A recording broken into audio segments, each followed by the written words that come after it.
شاہ محمود قریشی صاحب نے اس دفعہ جب وہ جیل میں اپنی پیشی پر تھے تو وہاں پہ صحافیوں سے بات چیت میں کی. کوٹ لکھپت جیل میں قید پی ٹی آئی کے سینئر رہنما شاہ محمود قریشی نے کہا کہ پارٹی پالیسی کا پابند ہوں, مذاکرات کا اختیار محمود خان اچکزئی کو دیا گیا ہے, وہی بہتر فیصلہ کر سکتے ہیں, لیکن مذاکرات سے ہی ملک آگے بڑھے گا. شاہ محمود قریشی نے کہا کہ آخر اس کا حل کیا ہے, مزاحمت کے بعد بھی تو مفاہمت ہی تو ہونی ہے. انہوں نے کہا کہ فواد چودھری اور میں ایک پارٹی میں رہے ہیں, میں ہسپتال میں تھا تو وہ عیادت کے لیے آئے تھے, اب گھر آئے مہمان کو کیا کہوں کہ کیوں ملنے آئے ہوں. لیکن کیا ادھر سے جو بات ہے وہ آگے بڑھے گی, یا یہ جو حکومت نے یہ پہلا قدم اٹھایا ہے لیڈر آف اپوزیشن کی نامینیشن کرنے کے بعد, اسد کیسر صاحب کیا سمجھتے ہیں اس حوالے سے, ذرا ان کی ہم اوپینین سنتے ہیں. ایجنڈا دیا ہے جو ہمارے لائنس نے دیا ہے, ہم نے کہا ہے کہ rule of law, supremacy of constitution, آزادت دیا اور سول سپریمیسی پہ یہ ہمارا ایجنڈا ہے. ہم ہر ایک کے ساتھ بات تو اب آپ سرکار کی طرف سے کسی فارمل جواب کا انتظار کر رہے ہیں جو نئے مساق جمہوریت کی آپ نے دعوت دی ہے؟ بالکل, ہم اس کی جواب کا بھی انتظار کر رہے ہیں. پروگرام کے پہلے سے ہمارے ساتھ موجود ہے فواد چودھری صاحب, سینئر سیاستدان ہیں, سابق وفاقی وزیر ہیں. بہت شکریہ فواد صاحب جوائن کرنے کے لیے. 2-3 بڑی جو ڈیولپمنٹس ہوئی ہیں گزشتہ 48 گھنٹوں میں, ایک ایک کر کے ذرا اس کی طرف بڑھتے ہیں. سب سے پہلے تو یہ لیڈر آف اپوزیشن کی جو تقرری ہے اس کے اوپر ہم نے دیکھا کہ اچکزئی صاحب کا نوٹیفیکیشن کر دیا ہے. دیکھیں ماریا, آپ کو معلوم ہے کہ محمود اچکزئی صاحب کا ایک ذاتی احترام تو پایا جاتا ہے اور پی ایم ایل این میں تو زیادہ ہے, نواز شریف صاحب کا ایک ذاتی تعلق ہے. اور پھر آپ کو یہ بھی معلوم ہی ہے کہ جب عمران خان کے خلاف جو نو کانفیڈنس موو آئی تھی ہماری حکومت کے خلاف, اس میں اچکزئی صاحب کا, اختر مینگل صاحب کا, باقی سارے جو بھی لوگ دوست طریقے تحفظ آئین میں ہیں ان کا بہت اہم رول رہا تھا. لہٰذا یہ وہ سارے لوگ ہیں جنہوں نے نواز شریف کے ساتھ بڑا کلوز کام کیا ہے, اور اگر نواز شریف صاحب اس موقع کے اوپر کوئی کردار ادا کرتے بھی ہیں تو یہ کوئی بڑی حیرت کا باعث نہیں ہونا چاہیے. اور میرا نہیں خیال کہ اچکزئی صاحب نے ابھی تک کوئی اس کی تردید بھی کی ہے, یا نون لیگ نے تو ظاہر اس کی تردید کرنی بھی نہیں ہے. لیکن میرے خیال میں اس میں کوئی حرج نہیں ہے. پالیٹکس کے اندر رابطے ہونا کرنا, اسی سے ہی دروازے کھلتے ہیں. اور اگر اچکزئی صاحب کی, اور آج میری ملاقات ہوئی تھی اعظم نذیر تارڑ صاحب سے, تو مجھے بتا رہے تھے کہ جلد ہی جو سینٹ میں لیڈر آف اپوزیشن ہے اس کی بھی تقرری جو ہے وہ ہو جائے گی. تو اس کا مطلب یہ ہے کہ حکومت میں اور جو اس وقت اپوزیشن ہے ان میں کچھ نہ کچھ رابطے تو ہوئے ہیں, جس کی ڈیفینیٹلی میرا خیال ہے کہ اس کو ویلکم کرنا چاہیے. And this is a step in the right direction. I hope کہ اچکزئی صاحب حکومت کے ساتھ اگر یہ لیڈر آف اپوزیشن کے مسئلے کے اوپر جو ہے وہ ان ٹچ ہو سکتے ہیں تو پھر اسیران کی رہائی کے لیے بھی وہ بات کریں گے.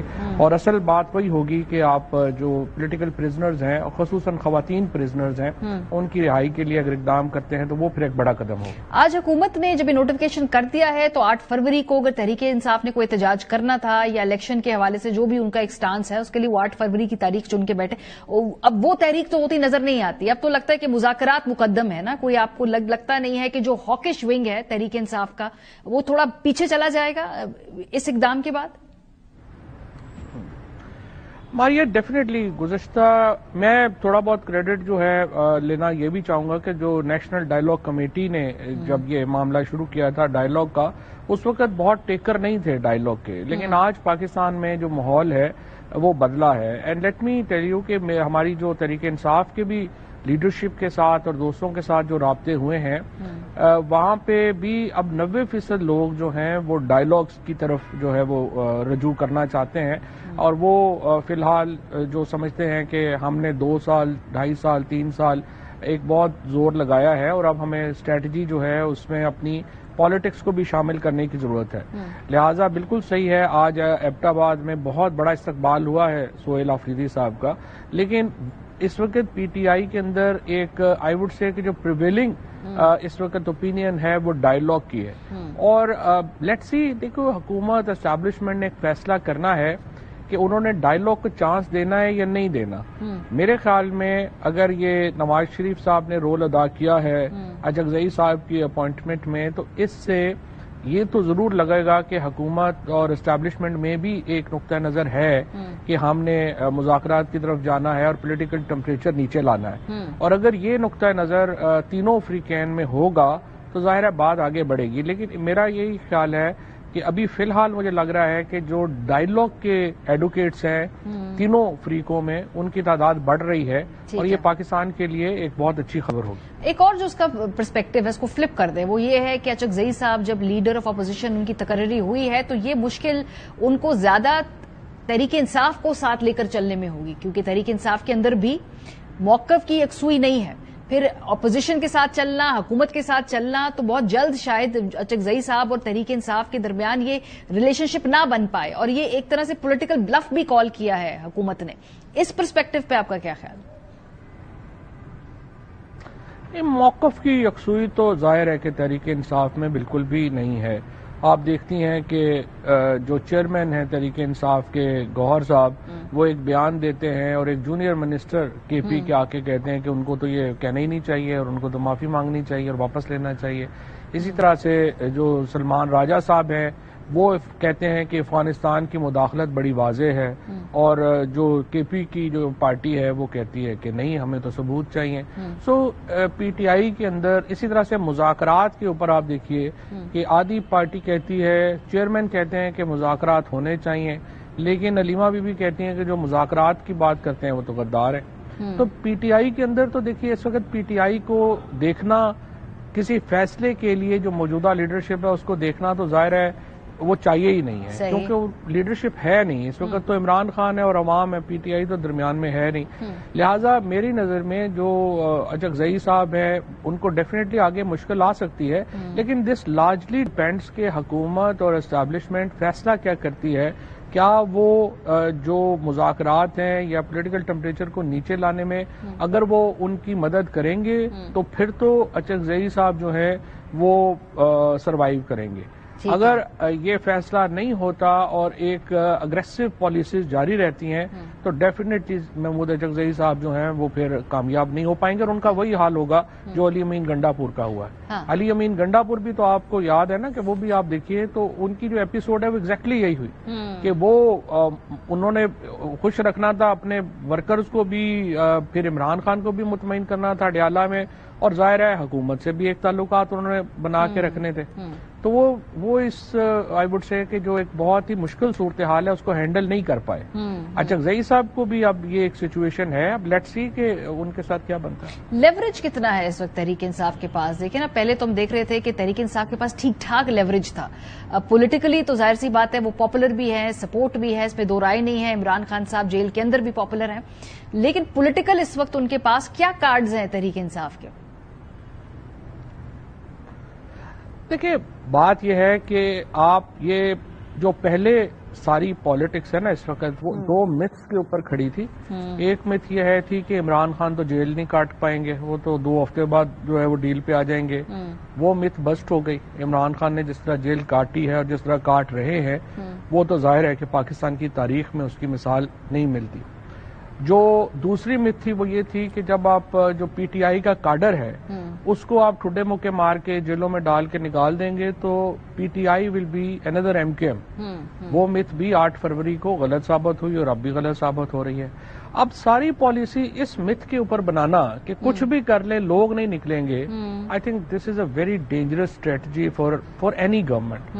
کسی بھی گورنمنٹ کو اپنی جو حکمت عملی ہے وہ اس بنیاد پہ نہیں بنانی چاہیے کہ جناب کچھ بھی ہم ظلم کر لیں توہین کر لیں لوگوں کی لوگ آگے سے نہیں نکلیں گے. بھائی اگر نکل آئے گے تو پھر کیا ہوگا.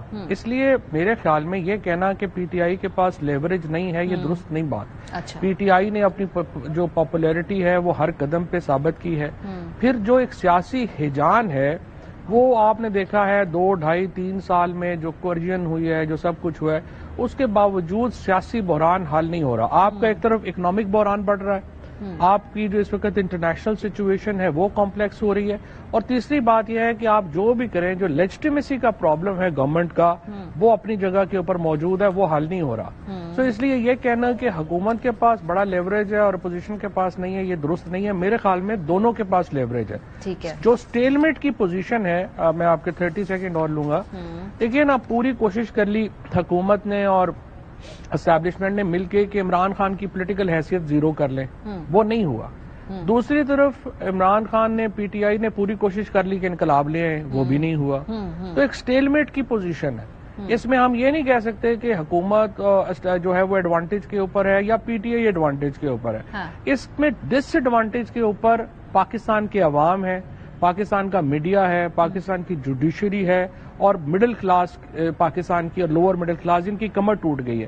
تو اس لیے میرے خیال میں یہ جو اسٹیل میٹ ہے اس کو ختم کرنے کی ضرورت ہے. اور یہ نقطۂ آغاز کیا ہوگا؟ یہ جو کل ایک انٹرویو میں اسد کیسر صاحب نے کہا کہ جو ایجنڈا دیا ہے تحریک تحفظ عین پاکستان نے, انہوں نے کہا جی کہ میثاق جمہوریت کی طرز پہ انہوں نے ایک ایجنڈا دیا نا کہ رول آف لا کی بات کریں, عدلیہ کی بالادستی کی بات کریں, قانون کی بالادستی کی بات کریں. یہ سب پہ تو حکومت کیوں بات کرنا چاہے گی؟ وہ تو سمپل یہ کہیں گے جی اس نظام کو ایسے چلنے دیں. اور کیا اس کو عمران خان صاحب مانیں گے؟ At the end of the day تو ہم یہ پوچھنا رہے کہ خان صاحب کیا چاہتے ہیں. دیکھیں ماریا, میرے خیال میں یہ بڑی بات کی سٹیج ہے. پہلی جو سٹیج ہے وہ تو یہ ہے کہ ایسا ماحول تو ہونا کہ یہ لوگ آپس میں بیٹھ کے بات کر سکیں.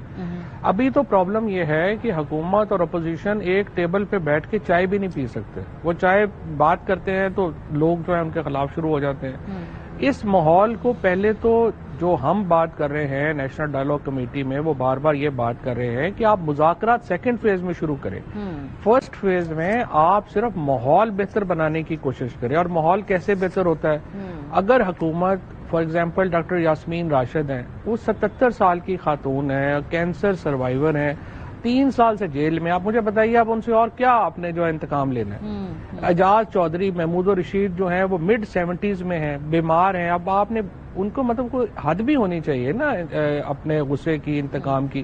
ان لوگوں کو جو ہے وہ حکومت ریلیز کرے اور اس سے ایک ماحول ہوگا, بہتر ہوگا کہ آپ بیٹھ کے بات کرنے کی جو ہے وہ پوزیشن میں آ جائیں گے. اس کے بعد دیکھو بات یہ ہے کہ بات تو ایک ہی پوائنٹ ہے نا. عمران خان کہیں گے فوراً الیکشن کروائیں, حکومت کہے گی جی آپ 29 تک ویٹ کریں. اور وہ بات کی بات ہے, وہ ہو سکتی ہے, کوئی ایسی بات نہیں ہے. بٹ پہلے ایک ماحول تو ہونا. ماحول بہتر ہو گیا تو ساری چیزیں ہو جائیں گی.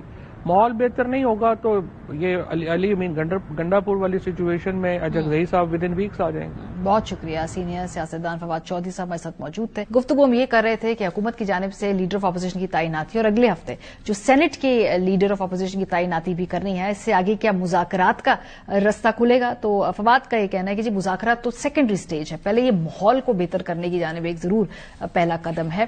بریک پہ ہم جائیں گے, جب واپس آئیں گے تو پھر ہم گفتگو کریں گے اس حوالے سے کہ کراچی کے اندر ایک اور بہت ہی دل دہلا دینے والا کیس آج سامنے آیا ہے اور مور اور لیس 100 کے قریب بچوں کا ریپس گرفتار ہوا ہے. گرفتاری تو بڑی مشکل سے ہو ہی جاتی ہے اس نظام کے بعد, اس کے بعد کنوکشن کیا ہوتی ہے 1% سے بھی کم. بریک کے بعد آپ کے ساتھ کچھ ڈیٹا شیئر کریں گے, ہمارے ساتھ رہے ہیں. کیس کو مضبوط بنائیں گے اور اس میں کیونکہ سائنٹیفک ایویڈنس ہے, اس کی کڑیاں آپس میں ملی ہوئی ہیں, تو ہمیں یقین ہے کہ ان کو انشاءاللہ قرار واقعی سزا بھی ملے گی. طریقہ واردات ایک تھا, زبان بولنے والا بھی ایک تھا, اور ساتھ میں یہ کہ وہ جو موٹر سائیکل جس میں استعمال کرتا تھا وہ سارا ایک ہی پیٹرن نظر آتا تھا. 3 بچوں نے ابھی تک اس کو کنفرم آئیڈینٹیفائی کیا ہے کہ یہ وہی شخص ہے. مختلف تھانوں کی اور مختلف ضلع کے وہ بچے اس میں شامل ہیں. پاکستان ایک ایسا ملک ہے جہاں پہ بچوں کے ساتھ ایک انہیلدی حد تک obsession ہے ہمیں, لیکن اتنا ہی یہ ملک پاکستان بچوں کے لیے کے حساب سے محفوظ نہیں ہے, اور ہم بچوں کے مستقبل, ان کے تحفظ کے حوالے سے بہت ہی لاپرواہ رہتے ہیں.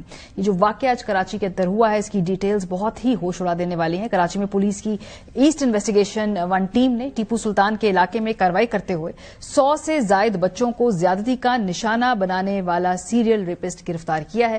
کراچی پولیس کی تحقیقاتی ٹیم کے مطابق متاثرہ بچوں کی نشاندہی کے بعد تفتیشی کارروائی کی, جس دوران مرکزی ملزم عمران اور وقاص خان کو حراست میں لیا گیا ہے. پولیس تحقیقاتی ٹیم کے مطابق کیسز کی تحقیقات 2020 سے 2025 کے دوران سامنے آنے والی 7 شکایات پر مرکوز تھیں, اور تمام کیسز میں ایک ہی ملزم کا ڈی این اے سامنے آیا, جس سے تحقیقات کرنے والی ٹیم بھی چونک گئی. ایس پی انویسٹیگیشن عثمان سدوزئی کے مطابق متاثرہ تمام بچے 12 سے 13 سال کے ہیں, اور ایک کیس میں بچے کے ساتھ 2 سے زائد افراد نے زیادتی کی ہے. تمام کیسز میں فوری طور پر ڈی این اے ٹیسٹ کیا گیا.